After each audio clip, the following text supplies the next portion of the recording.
रुको पार्थ, इसे अग्नि देना पाप है, इस जमीन में दफनाओ। रुको, इसे आग मत दो। अगर ये दुस्साहस तुमने किया तो बहुत बड़ा गलत हो जाएगा। सनातन धर्म में माना जाता है कि मोक्ष की प्राप्ति चिता की अग्नि से ही संभव है। तो फिर नन्हे और मासूम बच्चों के लिए यह नियम क्यों बदल जाता है? क्यों उन कोमल शरीरों को अग्नि को सौंपना शास्त्रों में वर्जित माना गया है? क्या आप जानते हैं कि इसी अग्नि के सामने एक ऐसा शरीर भी आता है जिसे छूने से आग भी डरती है? एक ऐसा शव जिसे देखकर अग्निदेव भी अपने हाथ पीछे खींच लेते हैं। हिंदू धर्म में हर किसी को जलाया जाता है, लेकिन नन्हे फूल से बच्चों को नहीं। उन्हें ठंडी मिट्टी में अंधेरे गर्भ में वापस सुला दिया जाता है। क्यों? यह प्रश्न साधारण लग सकता है, लेकिन इसका उत्तर बेहद चौंकाने वाला है। इस गूढ़ रहस्य का उद्घाटन स्वयं भगवान श्री कृष्ण ने देवर्षि नारद के समक्ष किया था। आखिर क्या था वो दिव्य कारण जिसे सुनकर नारद जी भी स्तब्ध रह गए थे? आइए इस वीडियो में उस परम सत्य से पर्दा उठाते हैं। एक बार की बात है, द्वारका की शाम आज कुछ अलग थी। रोज हवाओं में जो शीतलता होती थी, आज उसकी जगह एक अजीब सी खामोशी ने ले ली थी।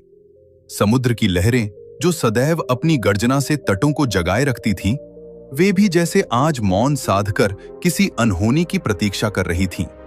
श्री कृष्ण अपने महल के उपवन में अकेले बैठे थे। उनकी उंगलियां उनकी प्रिय बांसुरी पर थीं, जिसे बजाते ही तीनों लोग मंत्रमुग्ध हो जाते थे। लेकिन आज उनके होंठ स्थिर थे। वे कुछ बजा नहीं रहे थे, बस शून्य में निहार रहे थे, जैसे वे उस सन्नाटे को सुन रहे हों जो आने वाले तूफान का संकेत था। तभी आकाश मार्ग से एक ध्वनि गूंजी, लेकिन यह वो ध्वनि नहीं थी जिसका द्वारका अभ्यस्त थी। वीणा की एक टूटी हुई बेसुरी तान सुनाई दी, जिसमें संगीत कम और पीड़ा अधिक थी। नारद मुनि वहां प्रकट हुए। वही नारद जिनके आगमन से वातावरण में नारायण नारायण का उल्लास भर जाता था, आज बिल्कुल शांत थे। उनके चेहरे पर आज कोई जिज्ञासा नहीं, कोई नई खबर सुनाने का उत्साह नहीं, बल्कि एक गहरी पीड़ा और सुलझने वाली उलझन की लकीरें थीं। उनकी आंखों में वो चमक नहीं थी, बल्कि एक ऐसा प्रश्न था जिसने उनकी शांति छीन ली थी। श्री कृष्ण ने बिना मुड़े, बिना उनकी ओर देखे ही, मानो उनके मन के भीतर झांकते हुए कहा, देवर्षि, आज आपकी वीणा के तार बेसुरे क्यों हैं? ये तो कभी नहीं होता। और आपके मन का ये कोलाहल, ये तो बाहर चल रहे समुद्र के तूफान से भी कहीं अधिक तेज है। आज आप समाधान लेकर नहीं, शंका लेकर आए हैं। नारद मुनि श्री कृष्ण के चरणों के पास बैठ गए। उनका शरीर शिथिल पड़ गया था। उन्होंने एक गहरी सांस ली और भारी स्वर में बोले, केशव, आप अंतर्यामी हैं, फिर भी आज मुझे कहना होगा।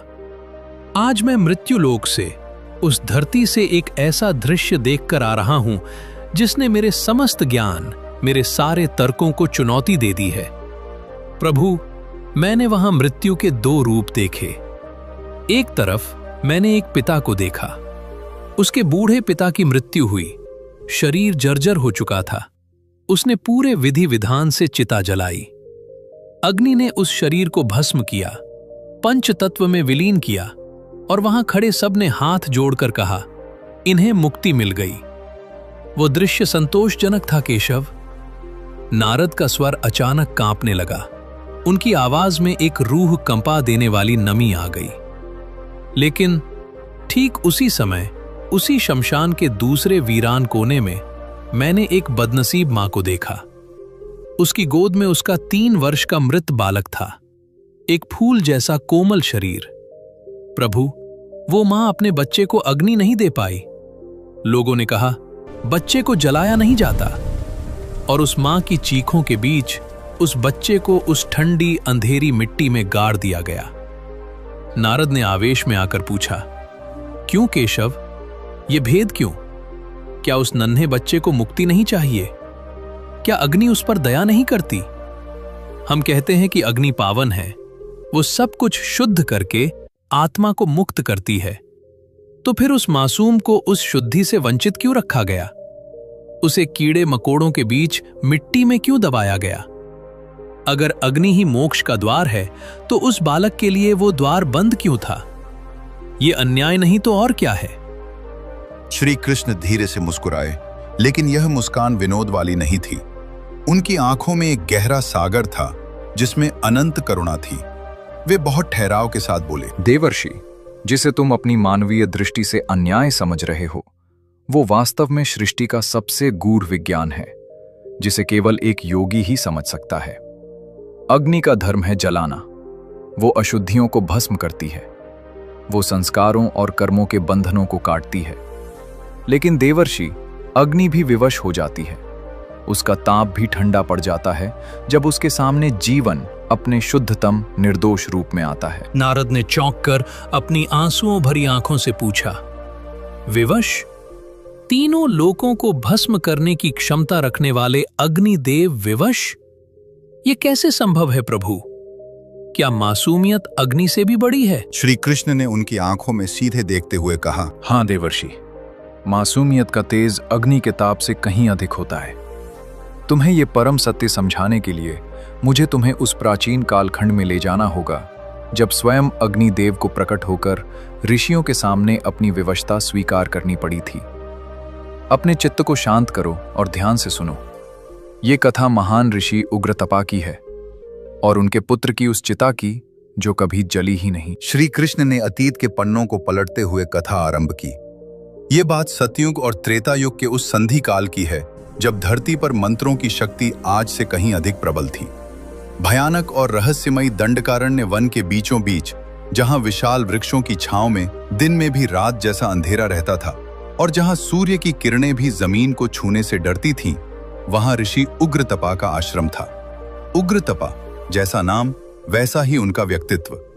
उनकी क्रोधाग्नि इतनी प्रचंड थी कि वन के हिंसक पशु, शेर और व्याघ्र भी उनके आश्रम से कोसों दूर रहते थे। उन्होंने वर्षों तक केवल हवा पीकर, एक पैर पर खड़े रहकर, अंगूठे के बल पर ऐसा घोर तप किया था कि इंद्र का सिंहासन भी डोलने लगा था। उनके पास सिद्धियां थीं, प्रकृति को वश में करने वाले मंत्रों की शक्ति थी और काल को भी चुनौती देने का एक अभिमानी विश्वास था। जीवन के संध्याकाल में जब उनका शरीर वृद्ध होने लगा, विधाता ने उनकी सबसे बड़ी परीक्षा ली। उन्हें एक पुत्र रत्न की प्राप्ति हुई जिसका नाम रखा गया चैतन्य। चैतन्य, वह बालक साधारण नहीं था देवर्षि। उसकी आंखों में एक ऐसा अलौकिक तेज था कि जो भी उसे देखता अपने सारे दुख, सारी थकान भूल जाता। ऋषि उग्रतपा, जो कभी देवताओं के आगे भी नतमस्तक नहीं हुए, अब अपने पुत्र की तोतली बोली और निश्चल हंसी के आगे विवश थे। उनका वज्र जैसा कठोर हृदय अब मोम की तरह पिघल चुका था।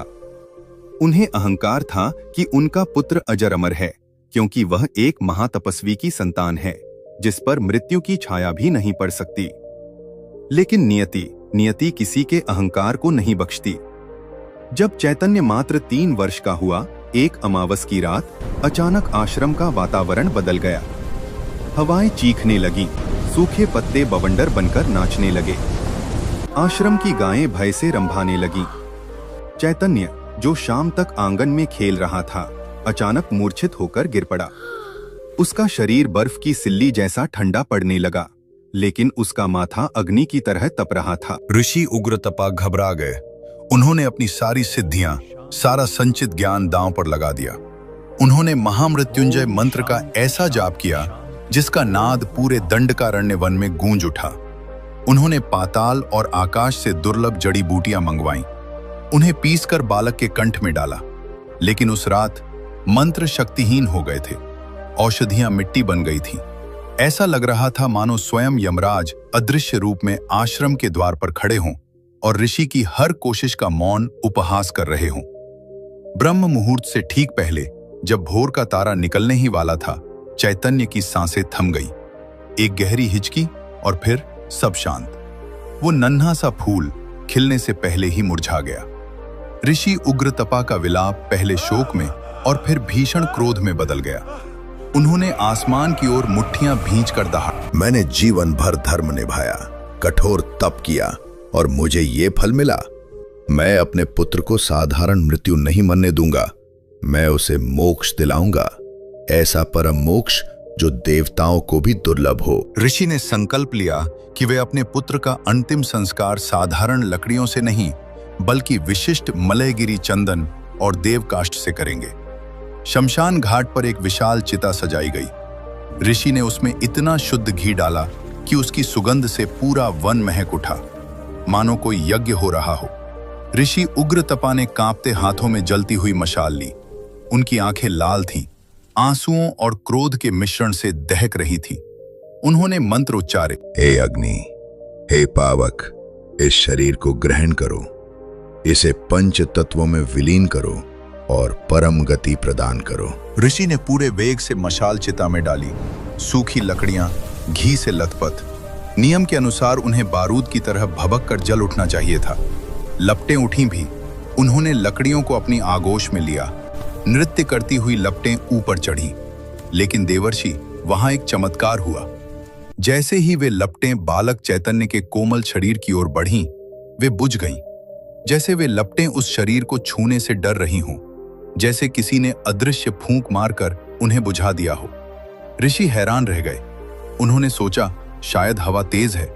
उन्होंने दोबारा प्रयास किया और अधिक घी डाला, कपूर जलाया, फिर से आग लगाई, अग्निदेव का आह्वान किया। लेकिन परिणाम वही। लकड़ियां जलती, मगर बालक के शरीर के पास आते ही अग्नि अपना स्वभाव छोड़ देती, ठंडी पड़ जाती। चिता धधक रही थी, पर बालक का शरीर फूलों की तरह ताजा और सुरक्षित था। अग्नि उसे छूने को भी तैयार नहीं थी। इस बार जो दृश्य उपस्थित हुआ वो रोंगटे खड़े करने वाला था। चिता के चारों ओर लपटें उग्र होकर नाच रही थीं। लकड़ियां धू धू कर जल रही थीं, लेकिन आश्चर्य, उन लपटों के बीच रखा बालक का शरीर पूरी तरह सुरक्षित था। उसके रेशमी वस्त्रों का एक धागा तक नहीं सुलगा था। ऐसा प्रतीत हो रहा था मानो अग्नि की लपटें उस शरीर के पास जातीं और भयभीत होकर पीछे हट जातीं। ठीक वैसे ही जैसे कोई विषैला सर्प अपने शिकार को आवश्यकता से अधिक शक्तिशाली समझकर डर के मारे पीछे हट जाए। अग्नि, जो सब कुछ भस्म करने के लिए जानी जाती है, आज एक फूल को छूने का साहस नहीं जुटा पा रही थी। यह अकल्पनीय दृश्य देखकर वहां मौजूद अन्य मुनि और शिष्यों के धैर्य का बांध टूट गया। शमशान की निस्तब्धता कानाफूसी के शोर में बदल गई। कोई भय से कांपते हुए कह रहा था, क्या ये बालक शापित है? तो कोई शंका जता रहा था, क्या किसी पिशाच का साया है जिसने अग्नि को बांध दिया है? आखिर अग्निदेव अपनी ही आहुति स्वीकार क्यों नहीं कर रहे? हर तरफ भय और भ्रम का वातावरण था। ऋषि उग्रतपा, जो अब तक धैर्य धरे बैठे थे, ये सब सुनकर टूट गए। उन्हें लगा ये अग्निदेव का अहंकार है जो उनके पुत्र का अपमान कर रहा है। एक पिता की ममता और एक महान तपस्वी का अहंकार आपस में टकरा गए। उनका चेहरा क्रोध से तमतमा उठा। ऋषि ने आसमान की ओर देखकर भीषण गर्जना की। अग्नि, तुम मेरे धैर्य की परीक्षा ले रहे हो? क्या तुम भूल गए मैं कौन हूं? मैं उग्र तपा हूं। अगर तुम मेरे पुत्र के नश्वर शरीर को नहीं जला सकते, तो इसका अर्थ है कि तुम में अब वह पवित्रता शेष नहीं बची। तुम अपवित्र हो गए हो। क्रोध के अतिरेक में उन्होंने अपने कमंडल से जल निकाला। उनका हाथ श्राप देने के लिए ऊपर उठा। वातावरण में बिजली कौंध गई। उन्होंने ललकारा, प्रकट हो अग्नि, अभी इसी क्षण कारण बताओ, वरना आज मैं अपने तपोबल से तुम्हें शाप देकर इस सृष्टि से सदा के लिए लुप्त कर दूंगा। तभी एक भयानक गर्जना हुई जिसने धरती और आकाश को हिला दिया। शमशान की भूमि थरथराने लगी। चिता की बुझी हुई राख के बीच से एक विशाल स्तंभ जैसा प्रकाश प्रकट हुआ। वो प्रकाश इतना तीव्र था कि आंखें चुंधिया गईं। तापमान इतना बढ़ गया कि वहां दूर खड़े लोगों की त्वचा झुलसने लगी। स्वयं अग्निदेव प्रकट हुए। उनका स्वरूप विराट था। 7 जिह्वाएं लपलपा रही थीं जो आकाश को चूम रही थीं। लेकिन आश्चर्य, उनकी आंखों में ऋषि के प्रति क्रोध नहीं, बल्कि एक अजीब सी विवशता, एक लाचारी थी। अग्निदेव की आवाज बादलों की गड़गड़ाहट जैसी गंभीर थी। ठहरो उग्रतपा, अनर्थ मत करो। अपने वर्षों के अर्जित तपोबल को क्रोध में आकर शाप देने में व्यर्थ मत बहाओ। ऋषि उग्रतपा, जो क्रोध में भी पुत्र वियोग में जल रहे थे, रोते हुए और चिल्लाते हुए बोले, तो जलाते क्यों नहीं? क्या मेरे पुत्र का शरीर पत्थर का है? तुमने लंका जलाई, तुमने खांडव वन जलाया, तुम पल भर में पूरे संसार को भस्म कर सकते हो, तो इस 3 हाथ के बालक को जलाने में तुम्हारे हाथ क्यों कांप रहे हैं? न्याय करो अग्नि, न्याय करो। अग्निदेव ने अत्यंत शांत और गंभीर स्वर में कहा, ऋषिवर, अपने क्रोध को त्यागिए और अपनी दिव्य दृष्टि खोलिए।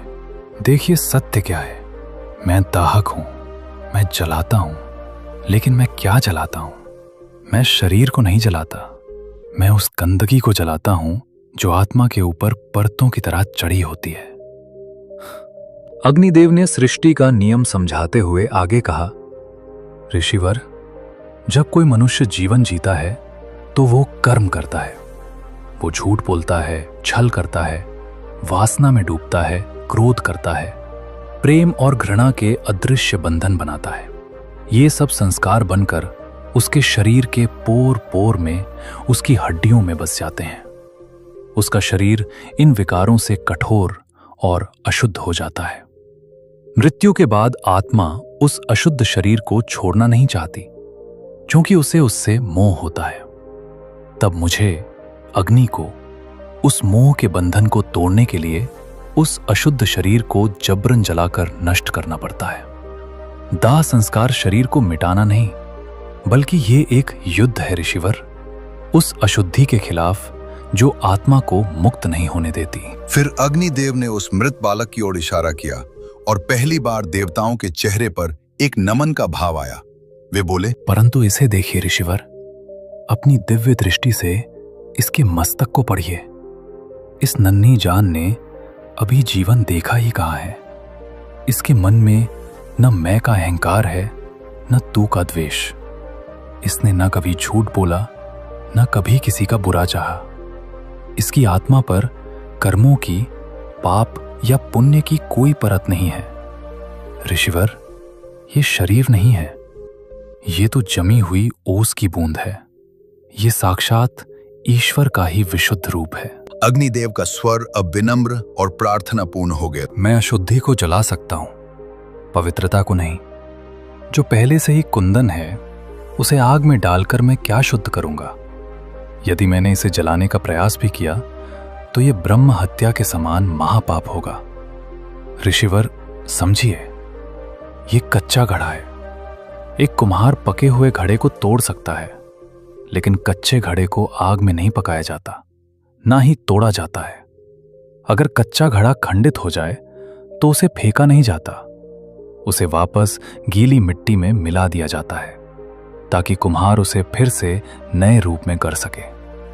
अग्निदेव ने अंतिम निर्णय सुनाते हुए कहा, इसे मुझे मत सौंपिए। अग्नि इसका घर नहीं है।